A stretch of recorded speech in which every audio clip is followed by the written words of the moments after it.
에듀윌 유료 회원만의 남다른 서비스.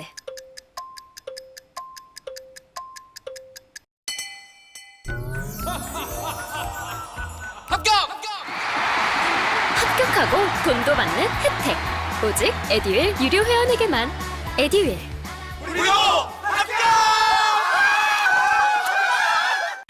자, 이제 커버 스토리 두 번째 이야기로 가보겠습니다. 이거는 이제 진짜 기분 좋은 소식입니다. 우리가 기분 좋은 뉴스를 찾기가 좀 쉽지 않아요. 원래가 그래요. 예, 뉴스거리라고 하는 것 자체가 원래 좀 좋을 만한 일들은 그냥 원래 그건 당연한 것처럼 우리가 그냥 넘어가는 경향이 또 많아요.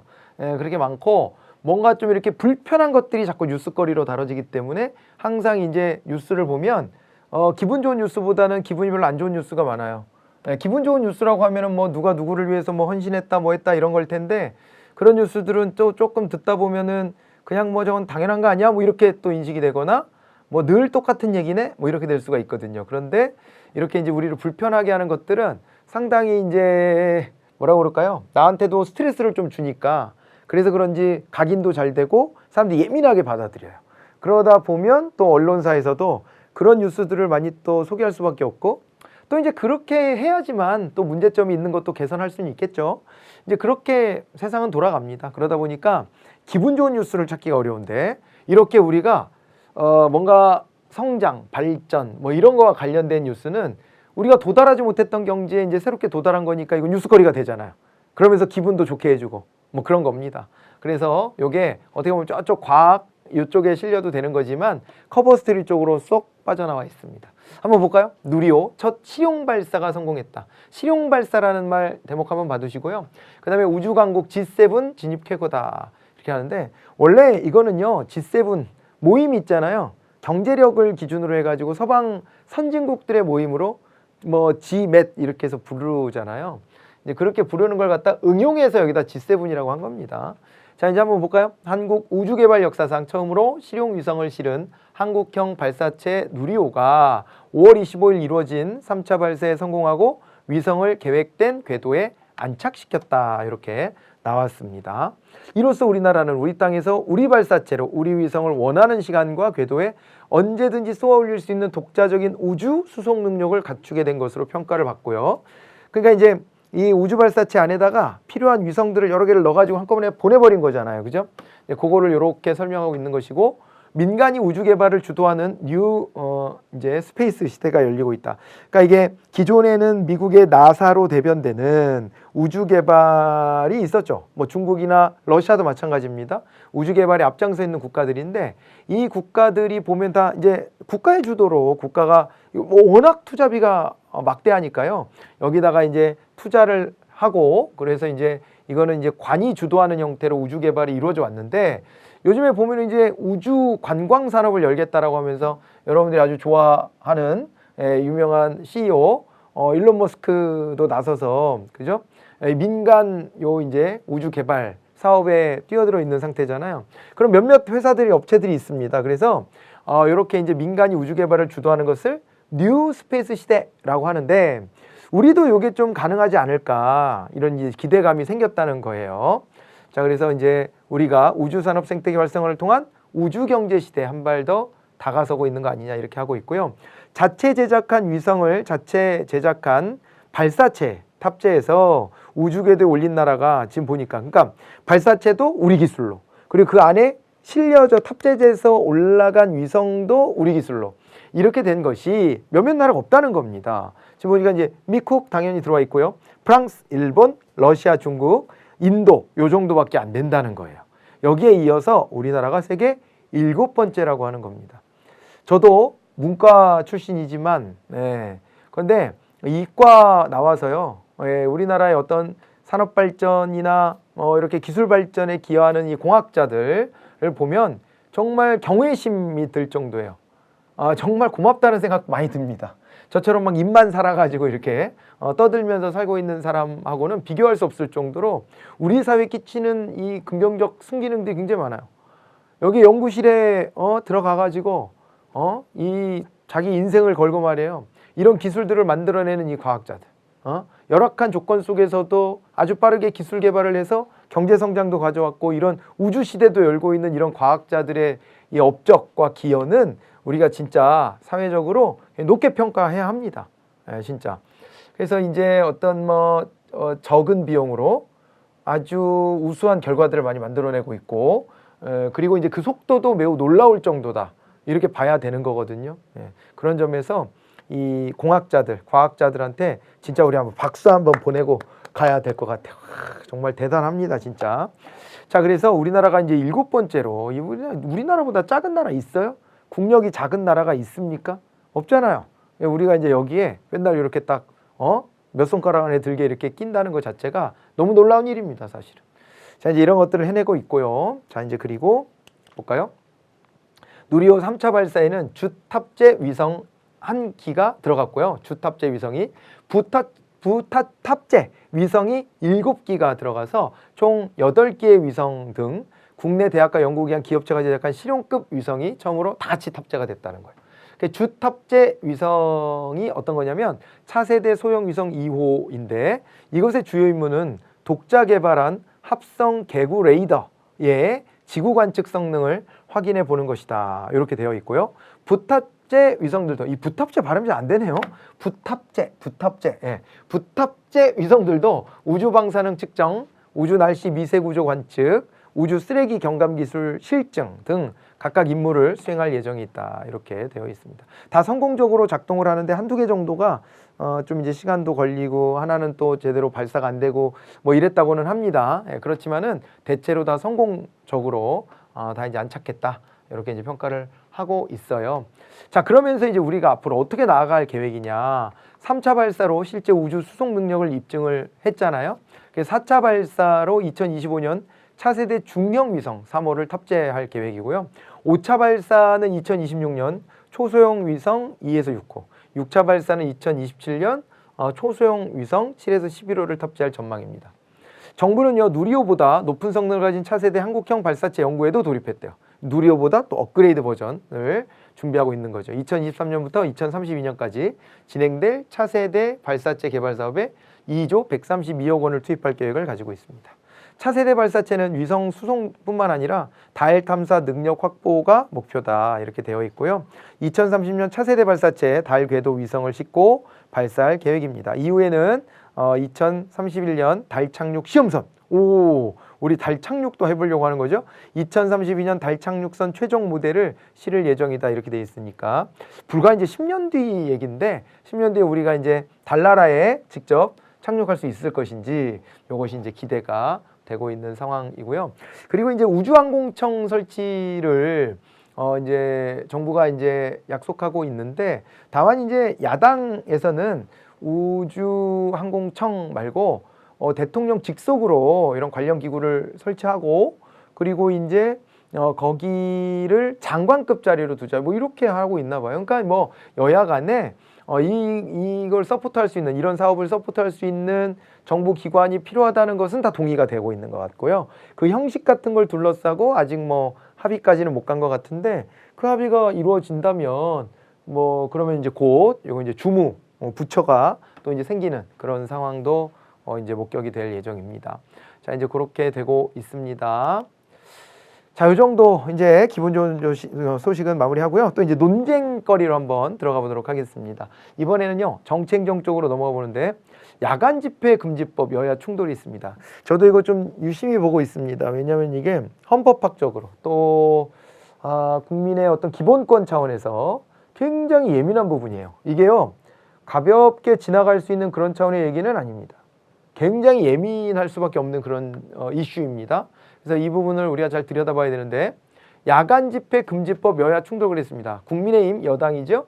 5월 24일 국회에서 당정협의회를 열고 오전 0시에서 6시까지 5개 집회를 제한하고 집회의 소음 규제 기준을 현행에서 5에서 10dB가량 강화하는 방안을 추진하기로 결정했다. 이렇게 되어 있습니다. 그러니까 우리가 이제 새벽 시간대죠. 이제 새벽 시간대에 5개 집회, 실내가 아닌 바깥에 야외 집회를 제한하고 집회의 소음도 더 좀 강화하겠다. 그러니까 밤 시간은 다 같이 잠들어야 될 시간인데 이럴 때 이제 자신들의 주장을 하겠다고 날밤을 새가면서 이렇게 소음을 유발하는 것은 이거 민폐 아니냐. 그러니까 요 정도의 제한은 필요한 거 아니냐 이렇게 하고 있는 거예요. 그러면 우리가 이제 확인할 수 있는 게 있는 거죠. 여러분 있잖아요. 이거는 이렇게 접근해 보시면 돼요. 여러분들이 알고 있는 이 기본권이라고 하는 게 있지 않습니까? 우리가 이제 기본권이라고 하면 이게 어떤 거냐면 기본권. 기본권이라고 하는 건 인간이 갖고 있는 어떤 지금 있잖아요. 우리의 이제 권리가 있죠. 인권이라는 개념이 있어요. 인권이라는 개념이 있는데 인권이다 그러면 이거는 좀 자연법적인 접근이에요. 그러니까 원래 그냥 인간이기 때문에 권리를 부여받았어. 이렇게 보는 거죠. 자연법 내지는 천부인권이라는 개념으로 접근을 좀 하시면 되고 기본권이다 이렇게 되면 이게 이제 자연법적인 권리가 요거 이제 실정법적인 테두리로 진입한 거예요. 그러니까 실제 우리가 우리의 시스템 속에서 어떤 권리로 보장해 줄 것이냐 이렇게 해갖고 눈에 보이게 만들어 준 거죠. 이렇게 보시면 되고요.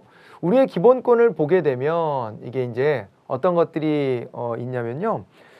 이런 거죠. 인간의 존엄성 같은 거를 이야기합니다. 인간의 존엄성을 우리 헌법이 언급하고 있고 그 다음에 또 이제 뭐가 있냐면요. 이 존엄한 인간들에 대해서는 행복을 추구할 권리가 있다. 이렇게 말하죠. 행복 추구권이 있다. 이렇게 봅니다. 행복 추구권이 있다. 이렇게 보는데 자 이제 여기다가 플러스해서 5대 기본권이라는 게 또 있어요. 5대 기본권이 있는데 5대 기본권에 어떤 것들이 있느냐? 여기서 보면 이제 자유권, 평등권, 참정권, 그리고 청구권과 사회권이 있죠. 이런 권리들이 있는 겁니다. 그런데 이 중에서 역사와 전통을 자랑하는 진짜 본질 중에 본질인 권리는 자유권이라고 볼 수가 있죠. 자유권. 자유권이 있는데 이 자유권의 핵심 내용 중에 하나가 바로 집회와 시위에 관한 자유예요. 집회, 시위에 관한 자유죠.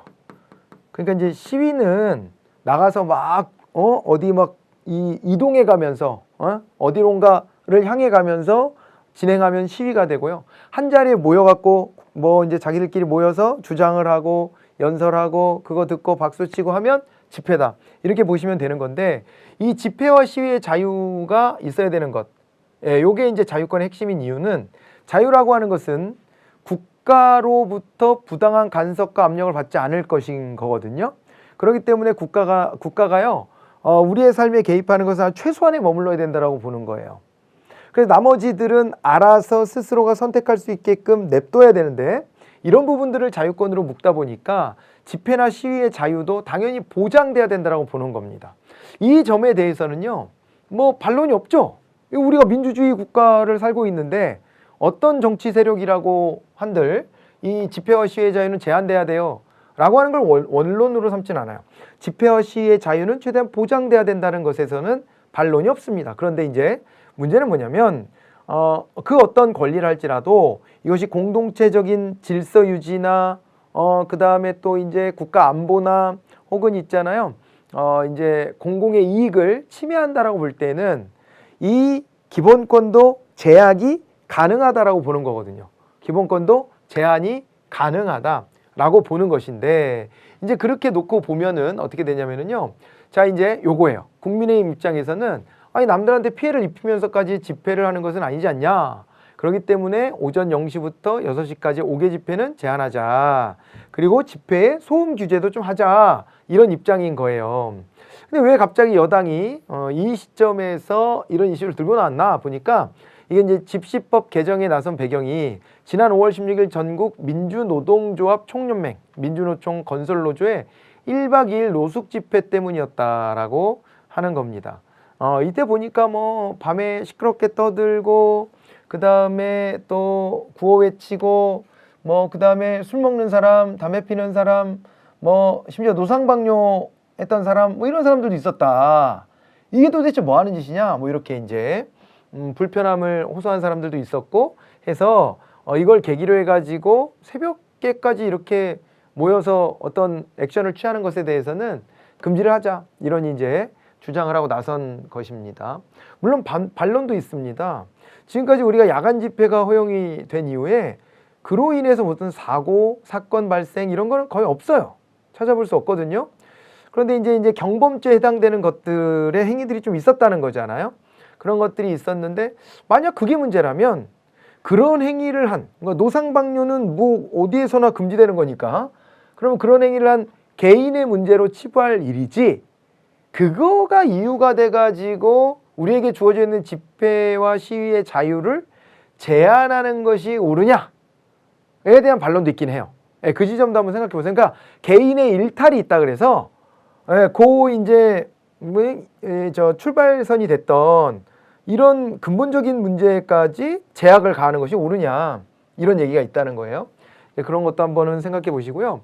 이게 우리나라가 원래 집회 시위에 관한 자유는 있다라고 하면서도 사실은 일몰 이후에 집회 시위가 다 금지되어 있었습니다. 해가 진 다음에는 집회 시위 같은 거 할 수 없어 라고 했었던 부분인데 이게요 헌법재판소에서 2009년 5개 집회 금지 시간대를 해가 뜨기 전이나 해가 진 후로 규정한 집시법 10조에 대해 헌법 불합치 결정을 했어요. 여기서 이제 헌법 불합치는 헌법에 합치되지 않는다는 얘기잖아요. 헌법에 합치되지 아니한다라는 결정인데 이 헌법 불합치 결정이라는 게 결국에는 어떤 거냐면 야 이게 헌법에 맞지 않는 법률이니까 없어져야 돼. 그런데 다만 당장 위헌 이렇게 해버리면 해당 그 법률의 조항이 당장 효력을 상실해 버립니다. 그러면 무슨 문제가 생기냐면 법에 공백이 생길 수 있어요. 다시 입법부가 법을 제정하기까지는 법에 공백이 있을 수 있기 때문에 그렇기 때문에 유예기간을 줍니다. 보통 한 1년 반쯤 유예기간을 주면서 사실 위헌 취지인 거죠. 이거 헌법에 부합하지 않아. 그런데 당장 그 법이 없어지면 엄청난 혼란이 따를 수 있으니까 국회에서 새로운 법을 만들 때까지 좀 그때까지만 법의 효력을 유지해 주자라고 하는 게 헌법 불합치 결정이 되는 겁니다. 그게 사실상은 위헌이다. 내용상으로는. 근데 형식적으로는 유예기간을 주는 것이라고 보시면 되는데요. 이때도 한 1년 반쯤 유예기간 줬던 걸로 기억나요. 그런데 이게 어떻게 됐냐면 2010년 말까지인가 뭐 이렇게 해가지고 제 기억에는 그때까지 대체입법 해라 이렇게 이제 요구했던 것인데 여야가 좀 살짝 공방을 하다가 그냥 말아버렸어요. 그래가지고 이게 이제 유예기간도 끝나버려서 우리나라는 시간에 따른 집회의 제한이 없습니다. 없어요. 근데 이게 이제 왜 이런 게 헌법재판소까지 갔냐면 우리가 이제 평화롭게 시위하자 그래가지고 집회하자 그래가지고 촛불 시위, 촛불 집회 이런 개념을 만들어낸 거잖아요. 그런데 이제 이것이 일몰 이후에 초를 들고 돌아다니는 거니까 일몰 이후에 모이는 것 자체가 불법이라고 했던 당시에 집시법하고 충돌이 됐던 겁니다. 그래서 이거를 이제 헌법재판소까지 들고 가게 된 것이고 헌법재판소에서는 야 이거를 무조건 해가 졌다고 해가지고 위법이야 라고 하는 것은 문제가 있어. 이 헌법에서 보장하고 있는 집회와 시위의 자유에 어울리지 않아 라고 하는 결정을 내려준 거였죠. 그리고 2014년에도 재차 한정위헌 결정을 내리면서 이제 집회에 대한 제한을 웬만하면 하지 말도록 했습니다. 그러나 다만 야간 시위의 허용 범위는 해가 진 뒤부터 자정까지. 그러니까 자정을 넘어가는 거. 여기 지금 이 정부 여당의 입장도 0시부터 제한한다는 거잖아요. 그러니까 이제 자정 넘어가는 것은 좀 문제가 있지 않아? 뭐 이렇게 이제 보기도 했었어서 이제 여당에서는 그 제한은 좀 필요해라고 하는 것이고 야당에서는 뭐 굳이 아직까지 특별한 사고가 있거나 한 것도 아니었고 그런데 아주 기본적인 이 자유의 한 가지 종류인 집회나 시위의 자유를 왜 뭐 달라고 지금 통제하려고 하느냐라고 이제 반론을 하고 있는 그런 상황이라고 보시면 되겠습니다. 뭐 배경은 다 이제 이해가 되셨을 것 같아요. 네, 이렇게 됐고요. 그래갖고 여기 여당은 이제 집시법 개정을 아까 이제 헌법재판소가 여기서 이제 한정 위헌 결정을 내리면서 자정까지만 해라 이렇게 얘기했던 것을 이제 논리적 근거로 삼고 있다라고 하는 것이고 야당은 2009년도에 근본적으로 요거 뭐 해가 졌을 때는 하지 마라고 한 건 문제라고 했으니까 그러니까 그냥 웬만하면 내버려 두자 이렇게 얘기하고 있는 것인데, 다만 이제 민주노총이나 시민사회에서는 비판이 많죠. 왜냐하면은 이런 식으로 자꾸 조건들을 달면서 결국에는 과거에는 이 집회나 시위가 허가제였거든요. 경찰한테 우리 이런 거 할 거예요 라고 했는데 경찰이 안 돼! 그럼 못했습니다. 그럼 집회와 시위의 자유가 있는 겁니까? 그게 없는 거잖아요. 그래서 그게 이제 문제가 있다 그래갖고 이걸 이제 신고제로 바뀐 거예요.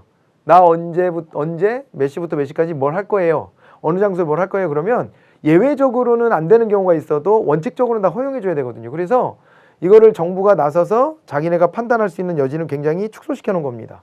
그러니까 정부가 나서 갖고 야, 요 집회는 돼. 요 집회는 안 돼. 이걸 왜 지네들이 결정하냐 이 말이에요. 국가가 나서. 그래서 이제 그렇게 하면 안 되라고 했던 게 허가제 폐지, 신고제로의 전환 이거였는데, 지금 이런 식으로 정부가 이런 거 저런 거 콩나라 감나라 배나라 다 하고 있으면 이것은 사실상 허가제로 돌아간 거와 다르지 않다. 이런 이제 비판을 하고 있기도 한 상황입니다. 그리고요, 야밤에 이제 문화제라는 형식으로 이제 하겠다 해놓고 구호를 외치고 하면 이것이 이제 불법적인 일이다라고 해가지고요, 정부가 이제 그때부터 막 강제 해산을 시도하고, 그리고 참 어색한데 예전에 있었던 제가 소시적에 좀 봤었던 폭력적 진압 장면들도 좀 보입니다. 국가 공권력은요 원래 필요하면 강제로 행사할 수 있게 돼 있는 겁니다. 그래서 그 자체를 무조건 다 잘못됐다라고 할 수는 없는데 이제 뭐라고 그럴까요? 좀 이렇게 피를 보는 진압 형태들이 좀 나타나고 있고, 그거에 반발한다고 하면서 또 이제 같이 무기를 장착하려고 하는 이런 모습들이 좀 보이는데, 김대중 정부 출범하면서부터 경찰이 강제 진압의 수위를 확 낮췄고요. 그러고 난 다음부터는 이제 쇠파이프를 들고 시위에 나오는 것이 이게 너무 폭력적으로 보여지기 시작한 거예요. 그래서 시위의 문화가 그때부터 상당히 많이 바뀌었거든요. 그렇게 이제 바뀌어져 왔는데 다시 어떻게 보면 피를 보는 이런 일들이 최근에 벌어지고 있어서 상당히 안타깝다. 이런 측면이 또 있긴 합니다. 어쨌건 요 이제 주장과 논리에 대해서도 한번 좀 고민해 보셔야 돼요. 야간 집회도 자율적으로 맡겨놓는 게 집회와 시위의 자유를 보장하는 그 근본 취지에 더 어울리는 일인지, 아니면 그래도 남들하고 사는 공동체 사회인데 이 자정을 넘겨서까지 도로를 점거하고 어떤 특정 장소를 자기네들이 도맡아서 집회와 시위를 벌이는 것은 과도하다라는 생각이 드는지 그러면 잘 따져보셨으면 좋겠고, 그 다음에 경찰이 이렇게 집회와 시위의 자유에 대해서 제한을 하기 시작하면 이것이 과연 헌법적 취지의 집회와 시위의 자유를 보장하는 데 있어서 어느 정도까지 도움이 될 것인지, 어느 정도 선은 지켜야 될 것인지, 이런 것들에 대해서 본인의 입장과 생각을 한번 정리해 놓으시면 좋겠다 싶습니다. 자, 그래서 이 주제 가지고 온 이유가 거기에 있습니다. 한번 이렇게 정리해 놓으시고요. 이것도 짜증나는 뉴스가 또 기다리고 있는데, 짜증나니까 잠깐 쉬었다가 다음 시간에 짜증나는 얘기 한번 접해보도록 하죠. 진짜 짜증나는 얘기인데 잠깐 쉬었다가 하겠습니다. 수고하셨습니다.